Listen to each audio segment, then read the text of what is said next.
Hi, I'm Lisa MacLeod, one of your co-hosts of Sunrise Eastern Ontario, where the sun rises and the day starts in Ontario. I'm joined by my colleagues and my co-hosts.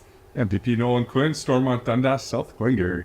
And MPP Sarrazin from Glengarry, Prescott, Russell. oh yes, it's great. And today we're joined by one of our friends, our colleagues, and a longtime friend of mine actually, and the only other fellow Maritimer in the entire Progressive Conservative government, MPP Todd Smith from the Bay of Quinte, Belleville, wherever else. I can't even remember what your riding name is, but he's also our Minister of Energy. It is the Bay of Quinte. Yeah, absolutely. Okay. And So you do then- realize that the sunrise is first in the Maritimes. That's why we're always so chipper. I know. We're always awake before these two.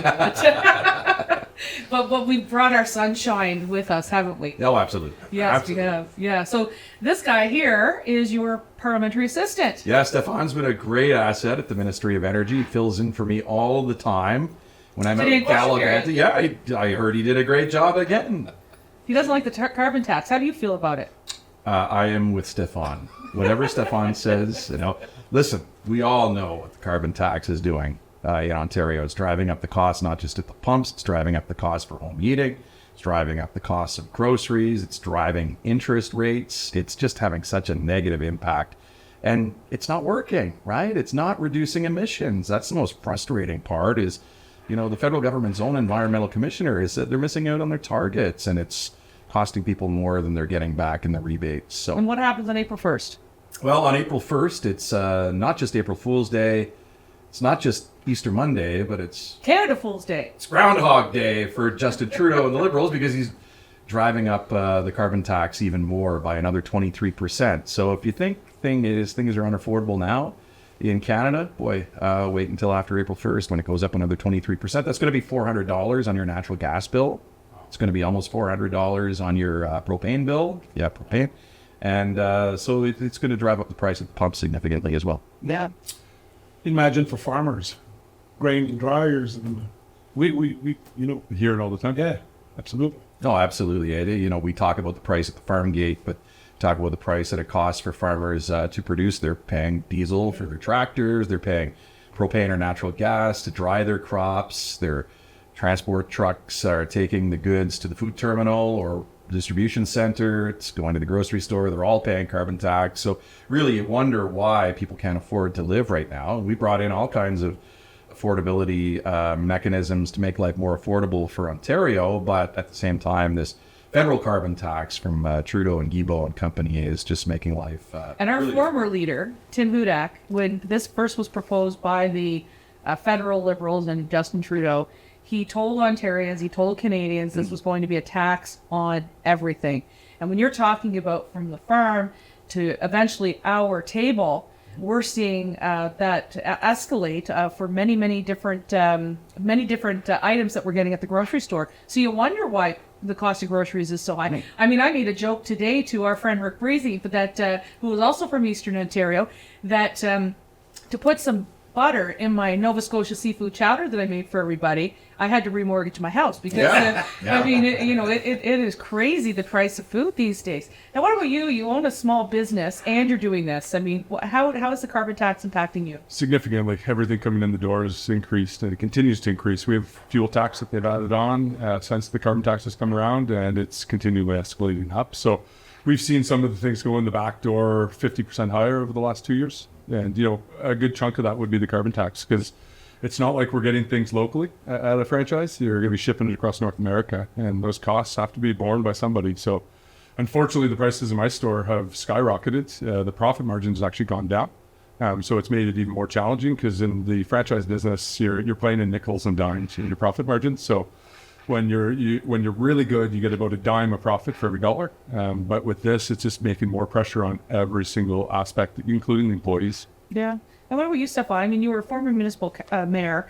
You mentioned every single time. I got to give you a lot of credit for talking about the farmers in your riding. You've always been a great advocate for the agricultural community. You have the opportunity to work with Minister Smith on a day-to-day basis in energy. I mean, what's the one thing that you and him talk about? And you may have a question for him that you want not the answer for yourself because you know it, but you want your constituents to hear. No, well, actually, it touches every sector. And I heard, the Solicitor General talking this morning about, police. What they have there on the road, and actually, that costs like more for budget for municipalities because they pay the police costs. So, like, I don't know how they can say that it doesn't affect, but it surely does affect every sector. Truly out to touch with their statements that it doesn't affect everyday society. Well, and the Bank of Canada backs that up, right? The Bank of Canada says it's driving up the cost of everything. And, we are in the midst of an affordability crisis. Everybody is talking about it. It's the number one issue across the country right now. So if you're in an affordability crisis and you're the federal government of Canada, where it's impacting, all of Canada, why are they not hitting pause? Or why are they not doing what we're doing at the provincial level and actually reducing taxes? It's quite a remarkable story when you think about where we are now compared to where we were back in 2018, where we saw those hundreds of thousands of jobs leaving the province. We've created 700,000 more jobs in Ontario, not the government, as the Premier would always say. If we're creating jobs, then everybody's in trouble.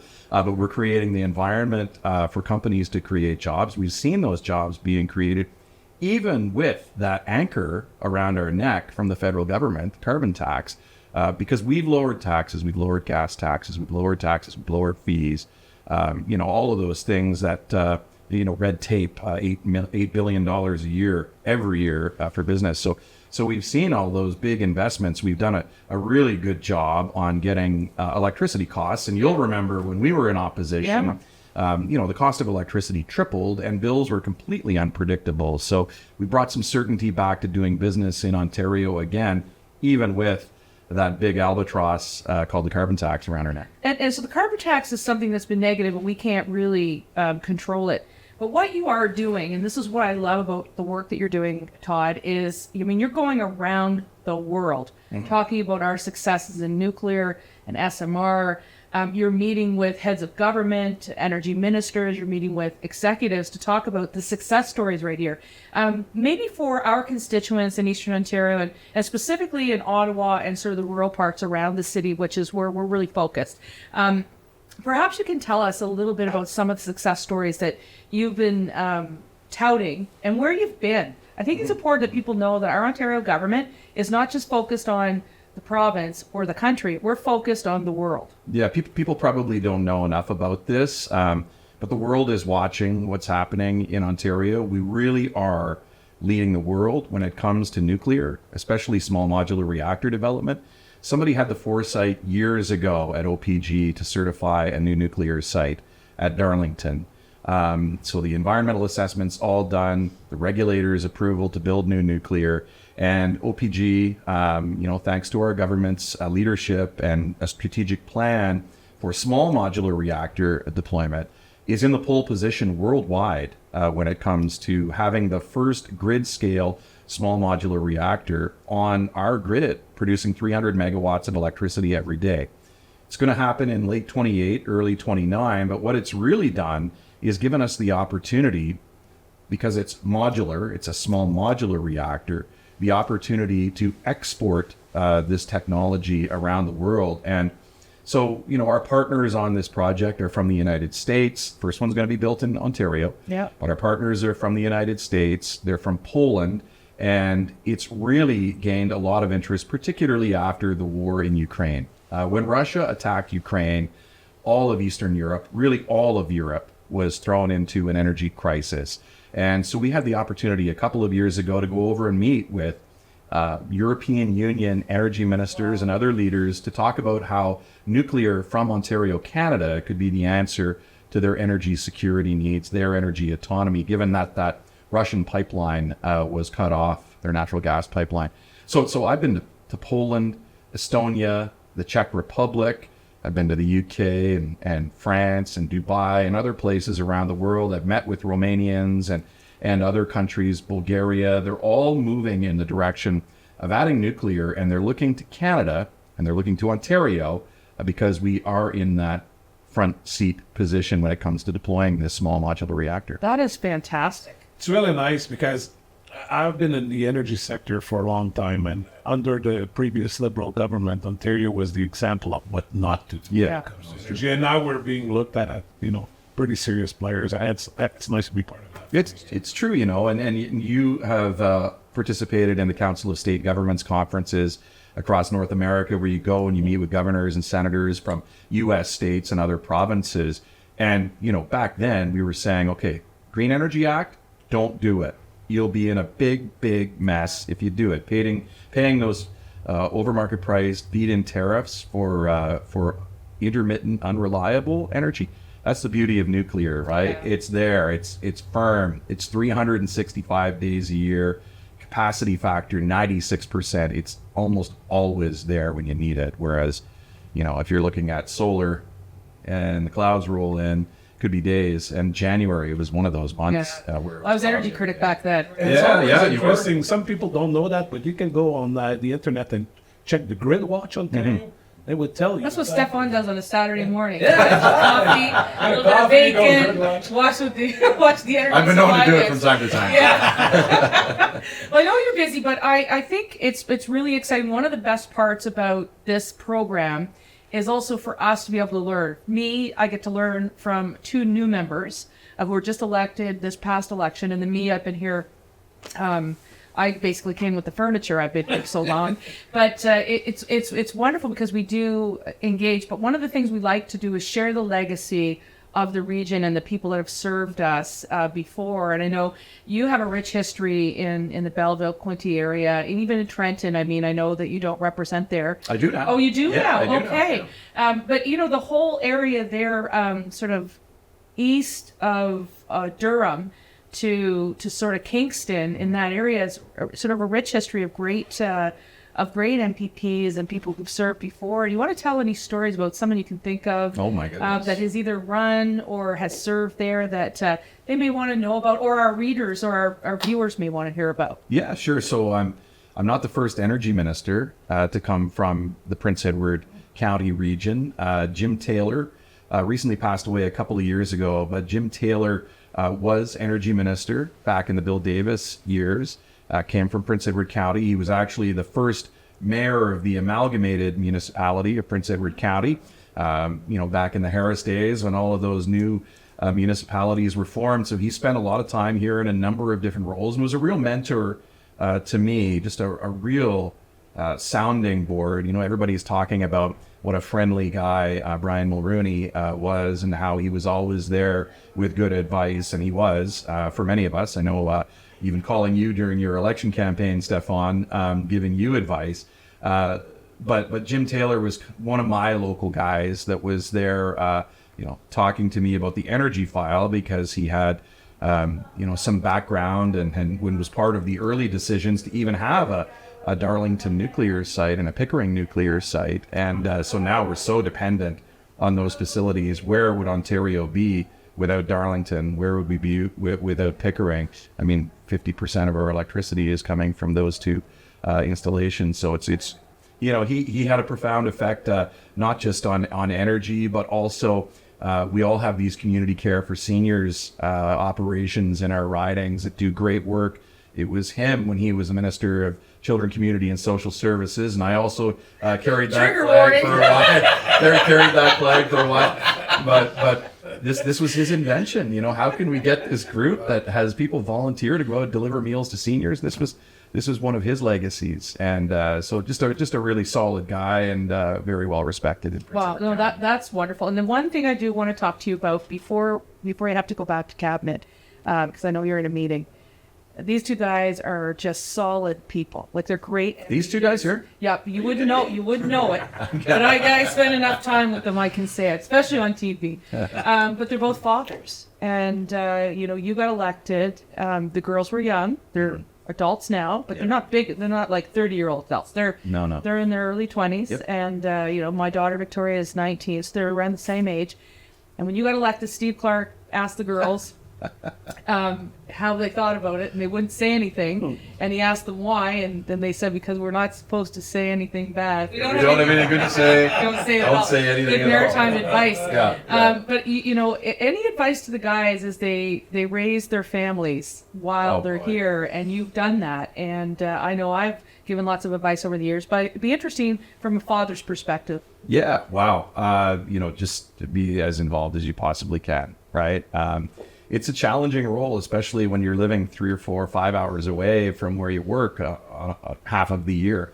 So it's super challenging. You know, it's quite amazing because I coached my daughter's hockey teams right up until we formed government. So I got to spend a lot of time with them in the car. And so it was great to have those conversations with them in their car, not just about why the power play or the penalty kill wasn't working, but what's going on in their lives. And so, yeah, as much as you can, it's just finding that balance really is what it's all about.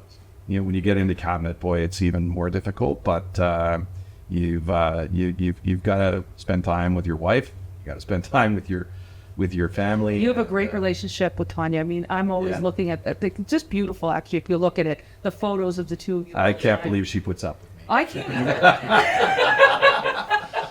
I've been wondering that since I met her. So it's so important to have that anchor at home too, that strong support at home, right? So she's an amazing mom, but she's also an amazing advocate and educator and leader in the community, right? She's a vice principal now, a long-time high school teacher, organizes 100 women plus who care, Quinty, involved in this board, that board, just so involved in the community. So I always joke on election night that the reason that I get 50% of the vote is 70% because of her, right? So she's very involved in the community. But that's really important for you guys, is because it is hard to be away from your spouse as much as, and it is really hard in cabinet, as you know, when you're traveling in as many places as you are and then expected to be here. But for you guys, like, I think that this place is always going to be here for sure.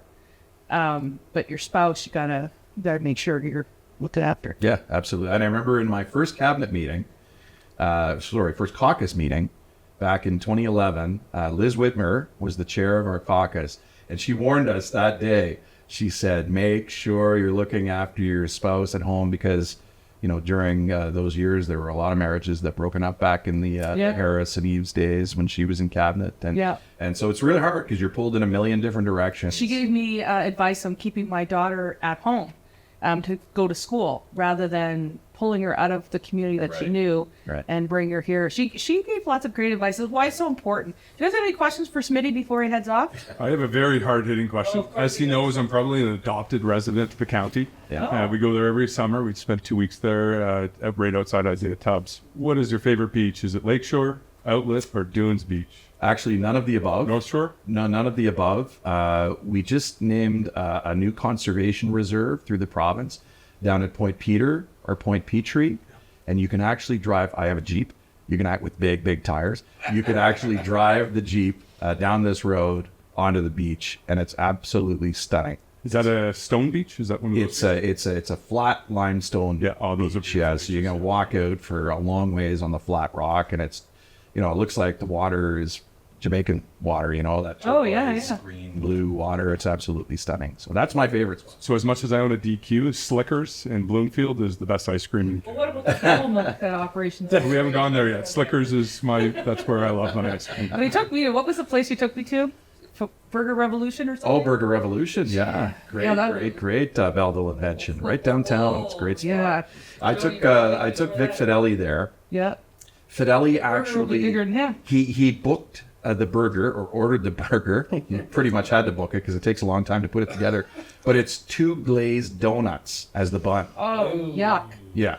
With peanut butter on the burger. You love this. Sticks between the ribs is what they say. So now, you know, technically you sort of report to him on energy, so you can put him in the hot seat right now. What do you say there, I get to Sarrazin? spend fairly good time with him. Like, actually, we were at the Canadian Nuclear Association conference last week for the whole day, and I have to say, like, he's a champion. You know, like he's, but he's really good. Is he an all-star too? And he is. Like, how was it like today? They said he was in the house. He was the great minister? the great The première étoile de match. The first one's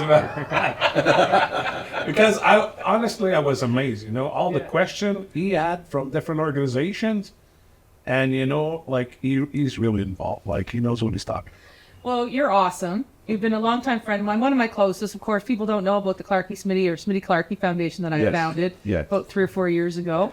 We're still drinking the proceeds. Yeah, in honor of Todd Smith and Steve Clark, I am the founding chair, but it is named after the two of them. So, We had a lot of fun. so thanks very much. I know you're busy. Very proud of you. Like we're good friends, and you've been one of my really good friends since you arrived here. I think I was one of the first people to go out and support you. You were Joe. doing some Highland dancing. Yep, and Joe adopted a dog while I was on your campaign trail and didn't tell me. And you adopted a cat. And then I adopted a cat. Oh, Walter, we didn't even talk about Walter. Before he goes, we need to tell this story. Well, you're going to tell it because we go into this Humane Society. I was Minister of Heritage at the time. He wanted some funding, and he takes me there, and he looks at me. I kid you not, and he says, "Do not adopt a pet." And what does she do? See that? She sees this big, giant, hairy cat named Walter, and Walter now owns the MacLeod house. We call him our special little guy. Anyway, She's not the queen of the house, Walter. no, Walter's funny. He's huge, and he's very. And your wife loved him. Todd loved him. Oh no, what was not to like about Walter? Yeah, Walter was something else. He's frisky boy. So anyway, we appreciated you joining us here for Sunrise Eastern Ontario. You are the closest minister to us. Although you're 2.5 hours away, we do appreciate your advocacy whenever we kick you in the shin and say something needs to be done. Absolutely. Yeah. We're getting those power lines through Eastern Ontario. Yeah, we need a couple bridges and roads and other things. We'll too. work on that. Yeah, thank you. Thanks for the funding for the Humane Society. Oh, and you're welcome. Yeah, it did come. I still had to pay for the cat, but anyway. Anyway, thanks very much, Todd. It was great having you here. I know the boys enjoyed it too, and they always learned something from someone, not me. Really glad they were here. And when Yak was here, we had 30 Well, I'm minutes. sure that was educational. That went for 45 minutes. Thanks, guys. All right, Yeah, thanks. great to Take hear. care. Okay, bye. Well, we're joined now by our friend Andrew Dowie. He is from Windsor-Tecumseh, a seat that we have not held in the government for a very long time. I'm not sure how long he'll tell us. And of course, Andrew has been no stranger to me for many, many years. He worked on my first election campaign in 2006. And one of the reasons we wanted him here is not only because we talk to him every single day, because he sits near me, Nolan, and Stéphane in the legislature, but because he did spend some time in Eastern Ontario, specifically in Ottawa, going to school. So, Andrew, welcome to Sunrise Eastern Ontario. Hey, thank you, Lisa. Thank you, Nolan. Delighted to be here. Hi to everyone in Ottawa and Eastern Ontario. Yeah.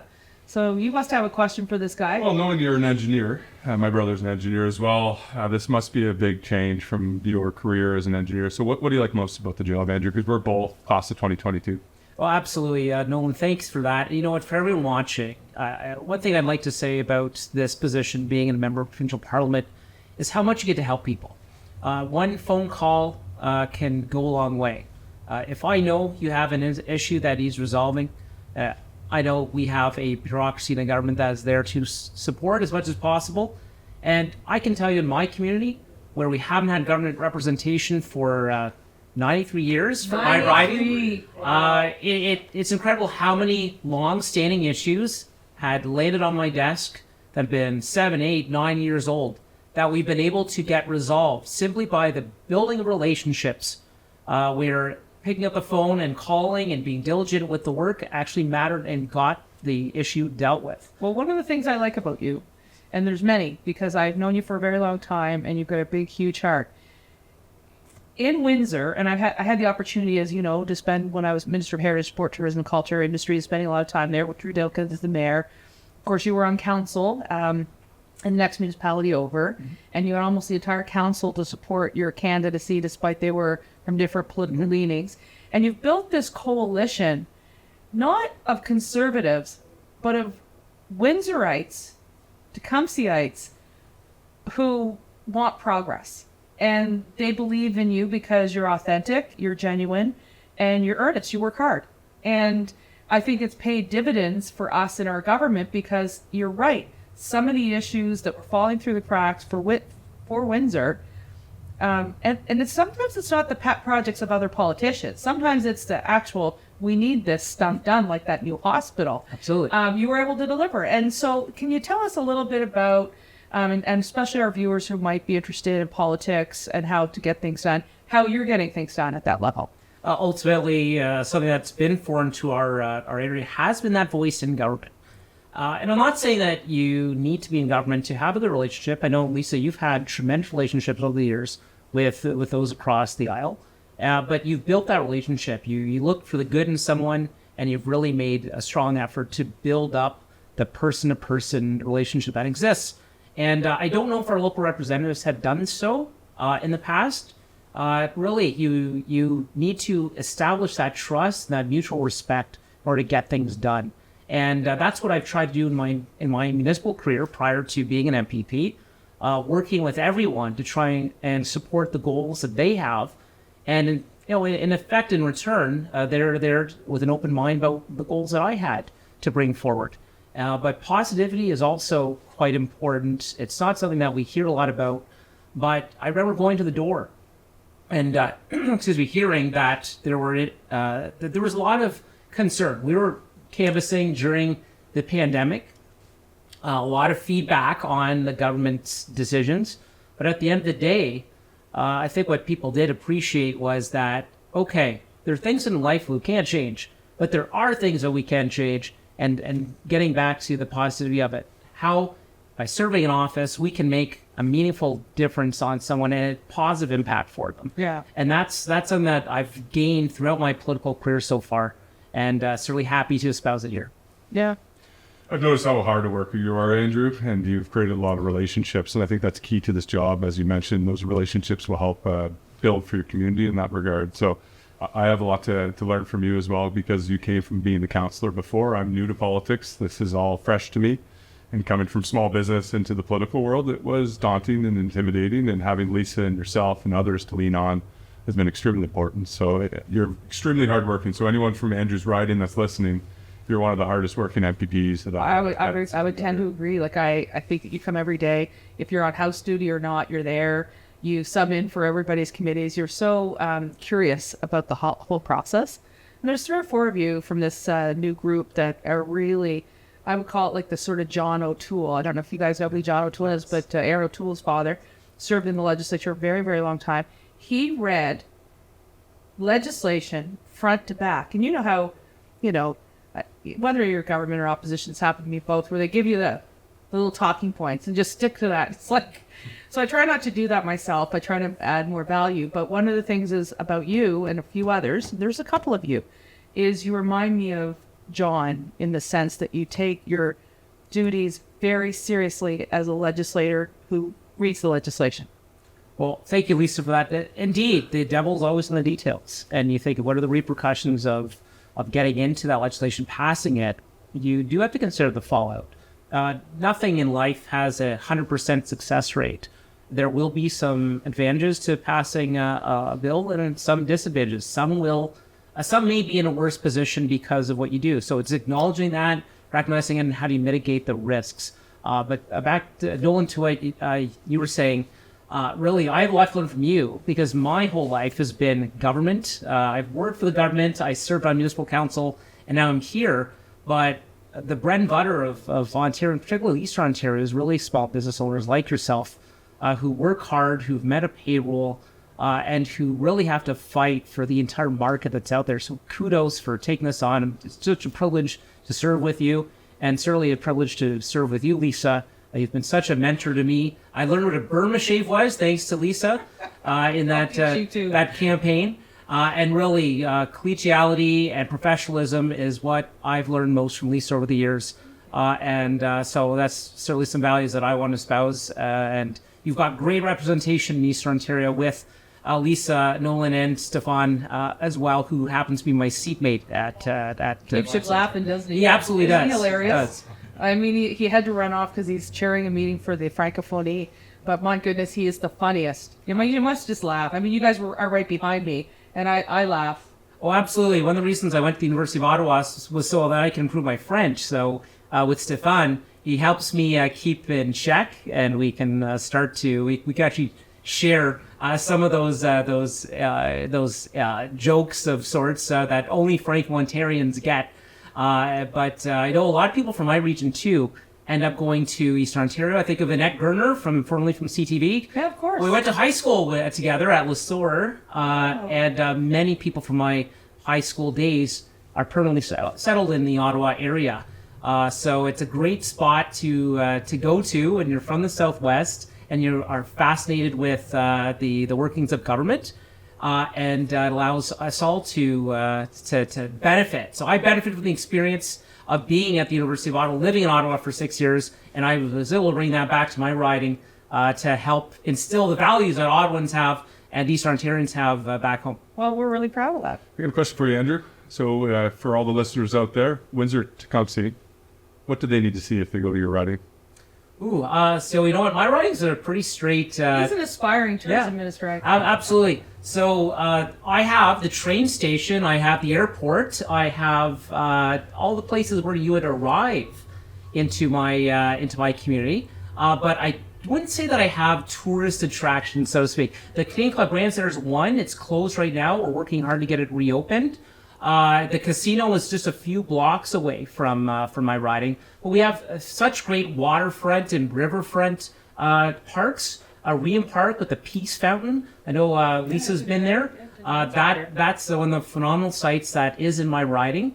Actually, on the edge, I know you've been to the stand-up paddleboard, Urban Surf, over on the Pike Creek. That's on the eastern edge. That's in the eastern edge of my riding. I did that myself. So we've got a lot of water.